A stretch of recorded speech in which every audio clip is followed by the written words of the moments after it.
Verset 50.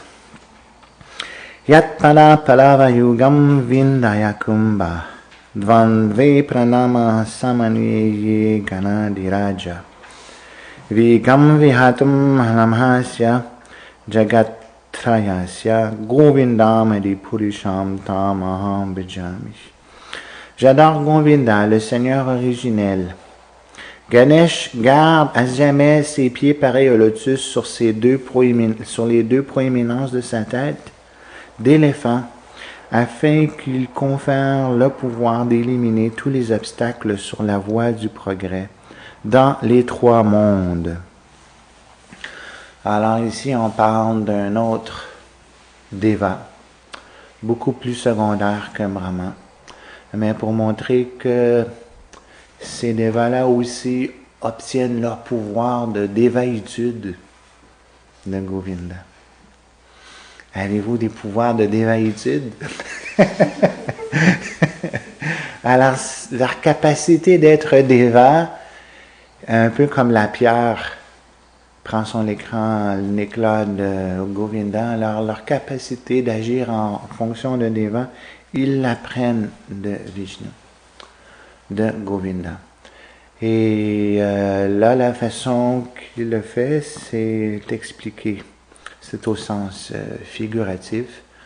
Sur sa tête d'éléphant, il y a comme deux bosses en haut, la tête d'éléphant.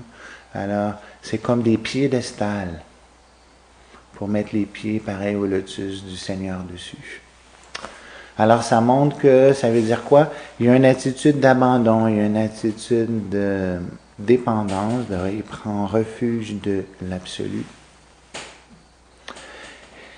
Et c'est ainsi que Ganesh a le pouvoir de faire son travail. Et puis un des travaux de Ganesh, c'est d'enlever les obstacles sur la voie du progrès. Alors en Inde, quelqu'un qui va avoir un succès, il va avoir un petit Ganesh qui va adorer le Ganesh pour ne pas avoir de problème. Quand Ganesh enlève les problèmes dans le succès dans son entreprise. Alors tu vas avoir beaucoup des entreprises en Inde, ils vont avoir leur petit Ganesh dans le coin. Alors Ganesh, c'est tête d'éléphant, le reste, c'est corps d'humain. Alors, c'est un dieu bizarre que les hindous adorent. Alors, c'est quoi le principe ici? C'est pour montrer que toute vie, qu'elle soit éléphante ou humaine ou n'importe quoi, toute vie est une âme et que le corps est toujours extérieur. Comment Ganesh a eu sa tête d'éléphant? L'histoire dit que Shiva et Parvati ont eu un fils et à un moment donné, Shiva était parti longtemps et il a trouvé un homme dans le lit de sa femme. Et aussitôt qu'il a vu cet homme dans le lit de sa femme, il a coupé la tête.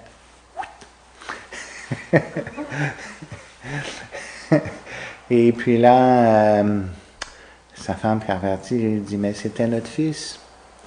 On se reposait un à côté de l'autre. Gentiment en famille. Et là, la femme n'était pas trop contente de tuer mon fils. Alors, Shiva a dit, pas de problème, je vais arranger ça. Et il fallait qu'il y ait une nouvelle tête.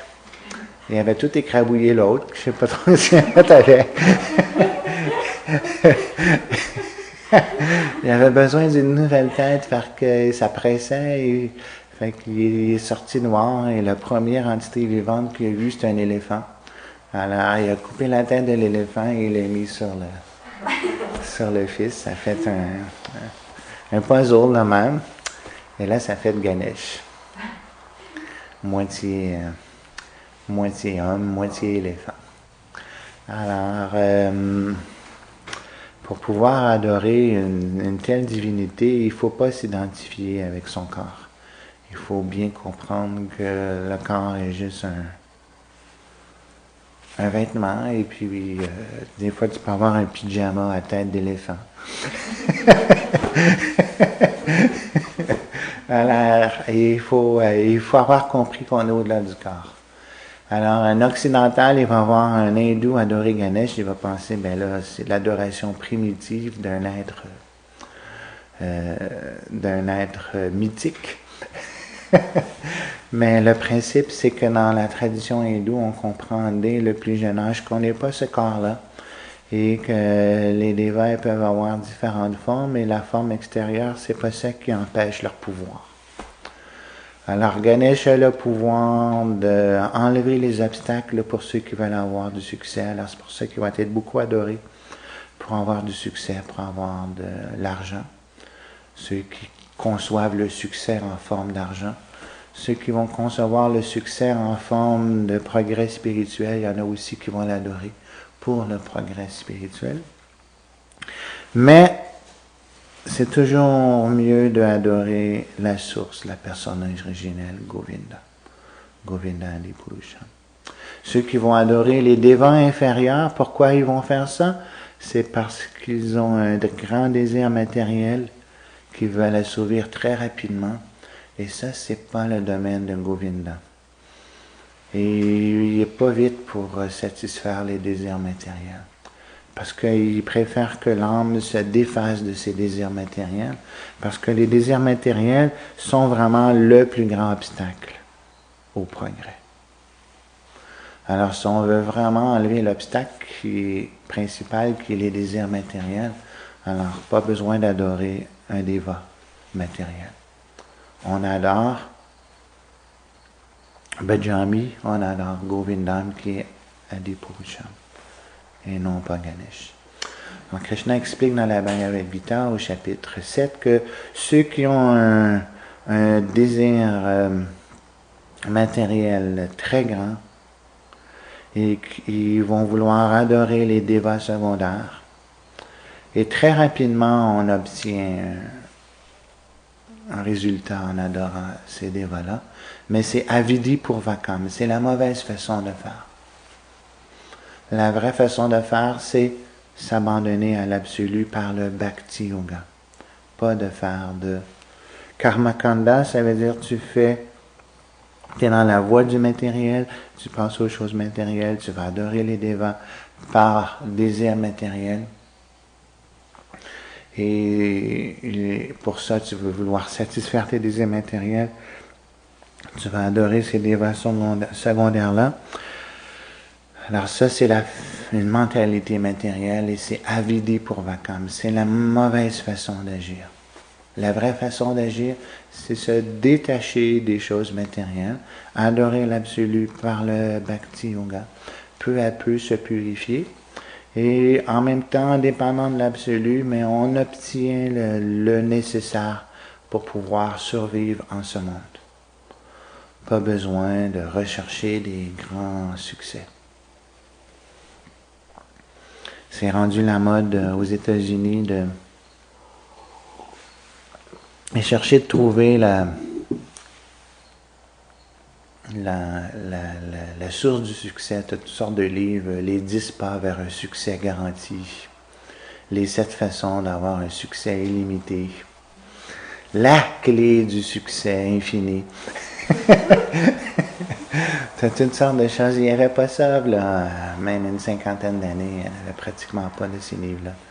Mais là, l'ego, l'individualisme et tout ça grandit. C'est rendu un rêve massif d'avoir un grand succès. Mais ça, c'est vraiment très matérialiste comme pensée. Toutes ces façons de succès-là sont avidi pour vakam. Ça veut dire que c'est la mauvaise façon d'agir parce que tu agis de façon matérielle et l'âme n'est pas faite pour mettre toute son énergie de la façon matérielle. Il faut être très, très matérialiste pour vraiment avoir une très grande soif de succès comme ça. À un moment donné, quand ils ont commencé à faire ces livres-là, dans les années 1960, il y a quelqu'un qui est allé voir Thomas Merton, qui est un grand, grand écrivain chrétien. Thomas Merton est un très bon écrivain. Et il est devenu moine et il a écrit un super bon livre pour décrire tout son procédé de comment il a décidé de devenir moine, comment il voulait avoir une vie plus près de Dieu et plus éloigné des choses matérielles. Et un livre très épais, très très beau, super bien écrit. Et c'est devenu un grand succès de librairie et son monastère qui était presque vide est devenu rempli. Tout le monde s'est dit « Wow! C'est le fun de devenir moine! » Et puis ça a rempli le plein de monastères partout à un moment donné où les monastères étaient presque tous vides partout. Alors c'était un grand succès de librairie partout en Europe, sur la planète. Et là, quelqu'un qui écrivait un livre sur les clés du succès, il a approché Thomas Merton, il a dit oui, pouvez-vous dire aux autres la recette de votre succès? Et comment avez-vous réussi à avoir un tel succès? Alors Thomas Merton, il dit, le succès, c'est complètement stupide. Quelqu'un qui cherche le succès est vraiment dans le mauvais chemin. Il dit, moi j'ai eu du succès, c'est juste par hasard, et puis même si j'en ai profité un peu, c'est une erreur de jeunesse, un manque de maturité. Alors, cherchez pas le succès, cherchez Dieu, c'est bien mieux. Alors, ça c'est le principe de ne pas chercher. Bon, c'est sûr que là, on peut avoir le succès spirituel. C'est pas qu'on va rechercher l'échec. Hein? On ne va pas rechercher l'échec à aller dans l'autre opposé. Mais pour le succès matériel, ça ne devrait pas être la clé de la motivation. Karmani vadikareste ma felichu kadachana. On fait nos activités, on fait notre devoir, mais on se détache du fruit de l'action, sachant qu'on n'est pas la source du fruit, que c'est l'absolu qui est la source du fruit. C'est lui qui va déterminer si un succès ou pas. On fait du mieux qu'on peut, et si on a du succès, mais c'est pas grave. Puis si on n'a pas de succès, mais c'est pas grave. C'est Mate Sangha Astu Karmani, et aussi ne pas être attaché à ne pas faire notre devoir. Parce que là, s'il n'y a plus de...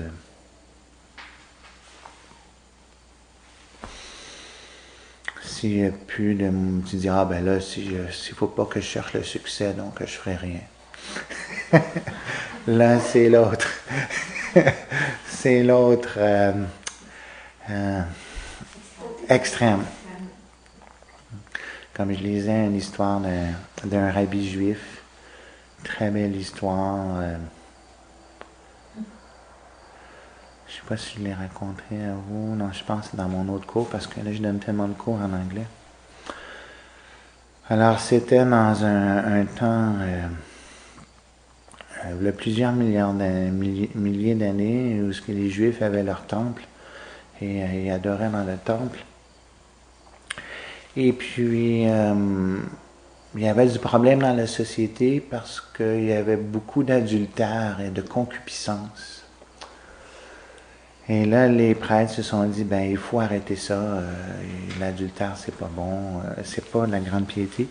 Alors, ils se sont dit, ben, le problème, c'est que le désir sexuel est trop fort. Alors, ils sont mis à prier à Dieu en disant, on devrait enlever tout le désir sexuel, ça réglerait le problème d'adultère. Solution. Alors là, Dieu a dit oui, ok, on va organiser ça. Et du temple central est sorti un lion de feu. Et ce lion de feu-là représentait ce désir sexuel-là. Et là, ils l'ont capturé, gardé de côté. Et là, plus personne n'avait désir sexuel dans la ville. Il y avait la paix, mais il y avait tellement de paix que personne ne voulait bouger.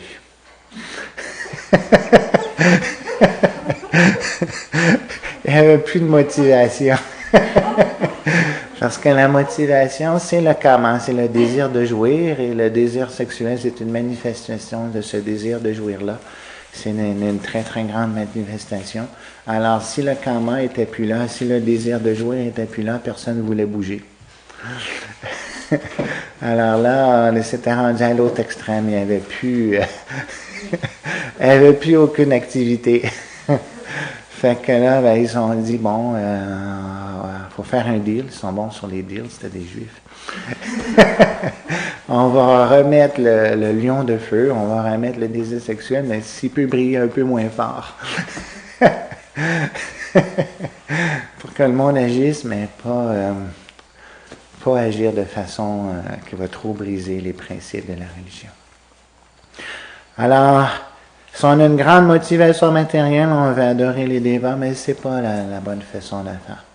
On adore l'absolu, on met notre pouvoir au service de l'absolu, et ce qu'on a besoin de matériel va nous être fourni de toute façon. Et si on a du succès, tant mieux, et si on n'a pas de succès, ben, tant mieux aussi. C'est ce qui nous était dû pour notre bien. Alors, c'est ça le principe. Mais les dévas, ceux qui sont puissants comme Ganesh, reconnaissent que le pouvoir vient de Govinda. Donc, ils vont prendre refuge à Govinda. Alors, c'est pour ça que ça, c'est la vraie clé du succès. Tu prends refuge à l'absolu parce que c'est vraiment lui qui est la source du pouvoir. Et avec ce pouvoir-là, mais tu sers l'absolu. Et même si tu n'as pas un grand succès, comme on se pratique, on fait notre kirtan, on n'est pas trop bon. Mais le but, c'est qu'on se souvienne après. La mélodie reste. On reste absorbé dans le Seigneur. Et à force de pratiquer, ben, le succès va peut-être venir. Mais le principe, c'est de s'abandonner, de prendre refuge à l'absolu. Et tous les dévas, un bon dévat qui se respecte, doit prendre refuge en l'absolu. Et c'est aussi une des façons qu'on peut devenir déva, on peut devenir Ganesh. Si vous voulez avoir une tête d'éléphant, c'est possible parce que c'est tout des positions. Comme tantôt on parlait, on veut conquérir, mais c'est pas la façon. S'il avait dit pour Vakam, c'est encore la mauvaise façon d'être un Napoléon qui veut tout conquérir la planète, d'être un Hitler qui veut tout conquérir la planète. C'est pas la bonne façon. La bonne façon, c'est prendre refuge en l'absolu. Et là, il va nous élever à une plus haute position. Et pour ça, il faut, comme Ganesh, avoir les pieds pareils au lotus du Seigneur sur soi. Et là, tu obtiens les bons pouvoirs. Parce qu'on a les bonnes grâces de Govinda. Mais c'est pas ça le but. Est-ce qu'il y a des questions là-dessus? Adorer les dévots ou Ganesh, c'est pas une... Parce que... Alors, deux questions pertinentes viennent dans le sujet. Est-ce que ça marche adorer Ganesh? Alors, ça marche si c'est fait de la bonne façon et ça marche jusqu'à un certain point. Si on prend encore les mêmes principes, les 7-10 règles du grand succès, tous ces livres-là que les gens vont vendre par millions d'exemplaires.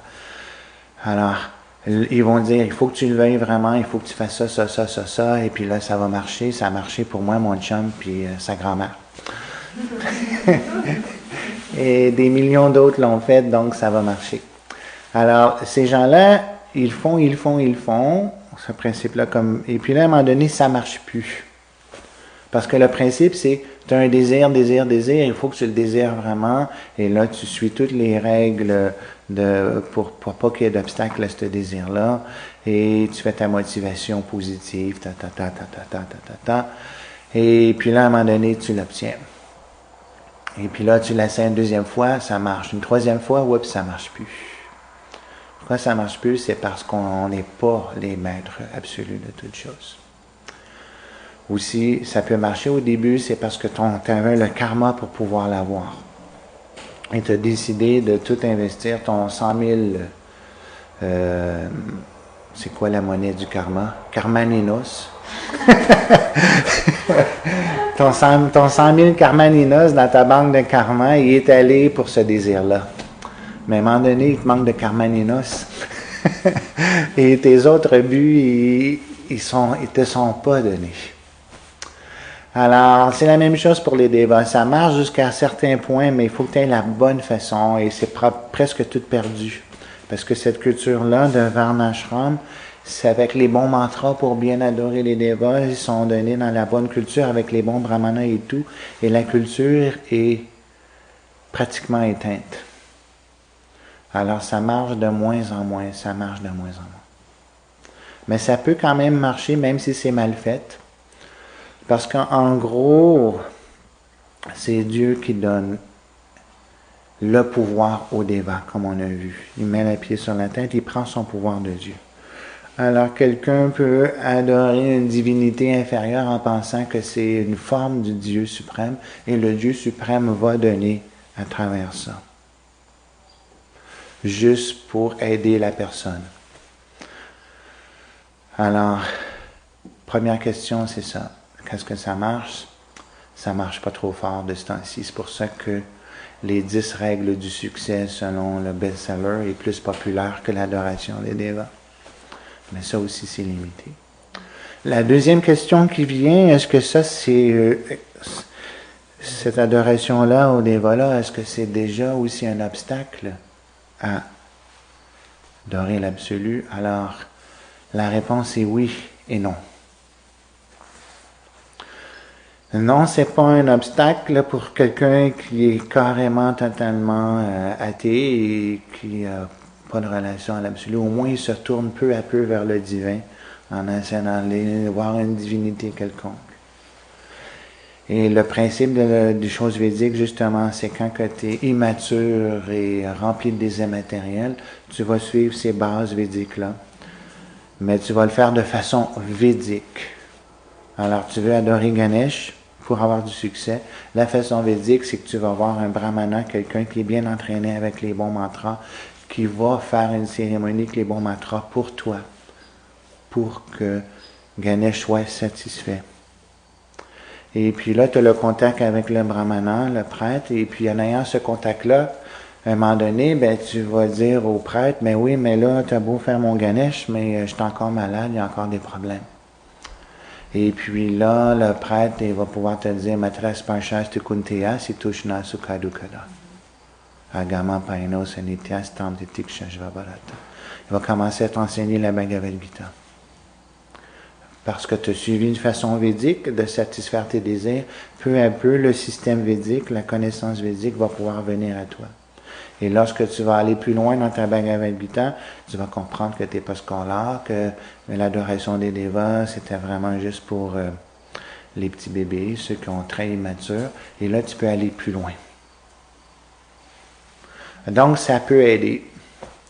Mais si tu le sais et que tu continues, ça l'aide plus. Et tu sais que tu devrais faire du Bhakti Yoga au lieu d'adorer les devas, mais le Bhakti Yoga, tu n'es pas trop proche parce qu'il faut que tu aies un gourou, puis ça ne te tente pas trop. Ça ne te tente pas trop de t'abandonner à quelqu'un, tu aimes juste payer un brahmana. Alors là, ta motivation est très égoïste, tu ne veux pas aller jusqu'au Bhakti Yoga, alors là, ça devient plus un obstacle. Mais là, ça marchera moins, ça va marcher de moins en moins. Puis là, à un moment donné, l'âme, après plusieurs vies, ça peut prendre plusieurs vies, si elle n'est pas sérieuse. Si elle est sérieuse, à un moment donné, elle dit, bon ben, marche plus là, ces devas-là. Ah ouais, que je passe à l'autre étape. Bhakti Yoga. Alors, c'est ça le principe.